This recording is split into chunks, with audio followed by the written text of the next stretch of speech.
The mud clung to Jesse's boots like it was trying to hold him down, but he kept running. The wind stung his face, sweat and dirt mixing on his brow as he clutched the worn-out football to his chest. The crowd wasn't big, just a scatter of families, friends, and kids from the small town, but their cheers felt heavy, like the whole world was watching. Across the field, green jerseys charged after him like a storm. Eagles, their rivals, their enemies. "Go, Jesse! Go!" someone screamed from the sidelines. He lowered his head and pushed harder, lungs burning, legs aching. For a moment, he thought he might break through, score, and maybe, just maybe, prove that the Cowboys, the poorest, scrappiest team in the county, could still win. But just as hope flared, a body slammed into him. The world spun. The ball flew loose. The Eagles roared in triumph as one of their players scooped it up and darted the other way. Jesse lay in the mud, his chest heaving, staring at the gray sky above. It wasn't just a lost play. It felt like his life, always slipping away just when he thought he had a grip. The Cowboys were nobodies. Hand-me-down cleats, duct-taped helmets, and uniforms so faded the blue looked closer to gray. They practiced on a dirt lot with patches of grass instead of a real field. Most of the boys worked part-time after school, fixing fences, stacking hay, washing cars before they could even think about football. But the Eagles, though, they were everything the Cowboys weren't. Funded, polished, respected. Their field was a flawless stretch of turf under stadium lights that glittered like stars. Their uniforms were fresh, gleaming green and white. They had trainers, buses, and sponsors. And every time the Cowboys faced them, it was like David fighting Goliath. Except David rarely won. Jesse hated them. Not because they were talented, but because they never let the Cowboys forget just how poor they were. The Eagles laughed at their ragged gear, sneered at their patched jerseys, called them charity cases. Every game felt like a reminder that some kids had everything while others had nothing. But no matter how many times they lost, Jesse kept playing. Football was the only place he felt alive, like he was worth something. That Friday night game had been brutal. The Cowboys gave their all, but when the whistle blew, the scoreboard glared mercilessly. Eagles 38, Cowboys 6. The Cowboys trudged off the field in silence, their cleats crunching against gravel as they headed for their rusted pickup that served as a team bus. Parents patted shoulders, offered half smiles, but even they knew the sting. Jesse sat on the tailgate, peeling mud off his socks. He was exhausted, frustrated, angry, not just at losing, but at always being the team people laughed at, always being the kid with no money, no chances, no respect. That's when he noticed someone approaching. A tall figure in a spotless green jersey.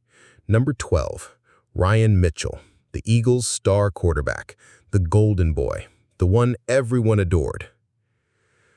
"What do you want?" Jesse muttered, bracing himself.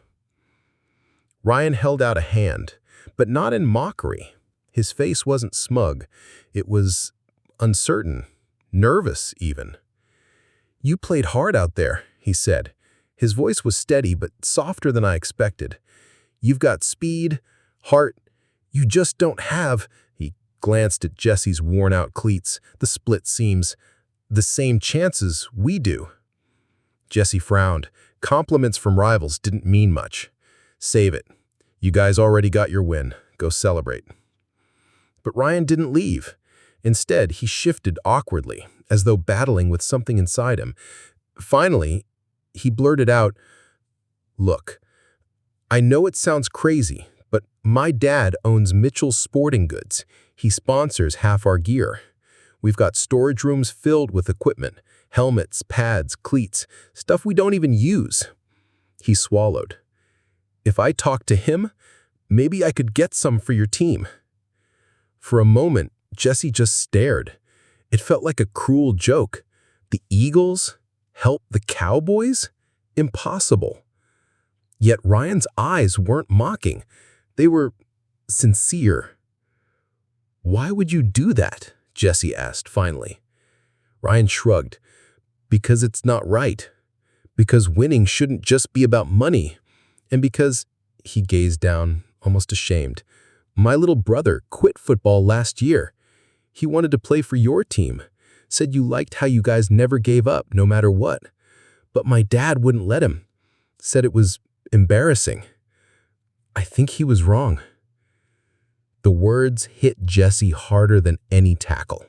For the first time, he saw Ryan not as the enemy, but as another kid caught in expectations he didn't choose. The next week, rumors spread like wildfire. The Cowboys showed up to practice, and waiting for them were crates, boxes stacked taller than Jesse. Inside were gleaming helmets, new shoulder pads, cleats that fit like they were made for running, jerseys in bold blue with their names stitched on the back. The boys froze in disbelief. Then chaos erupted. Shouts, laughter, cheers. Some even cried. Jesse held a helmet in his hands, its shine reflecting the sunset, and felt something rise in his chest he hadn't felt in years. Hope. "Where did this come from?" the coach whispered, his voice shaking.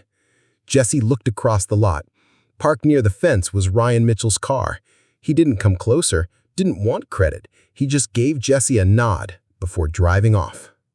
Months later, the rematch came. Cowboys versus Eagles. The stands overflowed, the air electric with rivalry. But this time, when the Cowboys ran onto the field in their new gear, heads didn't bow in embarrassment, chests swelled with pride. The game was fierce. Every tackle shook the ground. Every play clawed for inches. Jesse ran like his life depended on it, Ryan firing back with pinpoint passes. For the first time, it felt like equals, like respect had replaced ridicule. Fourth quarter, score tied at 21. 10 seconds left on the clock. The Cowboys had the ball. Last chance. "Jesse," the quarterback called, voice shaking with nerves. "Are you ready?"